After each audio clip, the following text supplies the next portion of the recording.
Sugarcane has a lot of health benefits. As an unrefined and complex sugar, when taken in moderate amounts, it does not spike insulin levels in type 2 diabetics due to the high presence of the element chromium. According to a 1973 World Health Organization paper titled Chromium in Refined and Unrefined Sugars, Possible Nutritional Implications in the Etiology of Cardiovascular Diseases,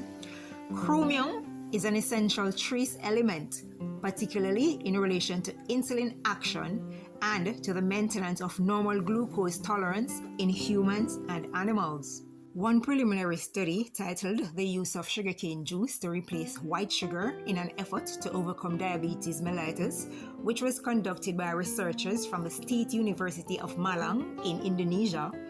noted that one of the characteristics of type 2 diabetes mellitus is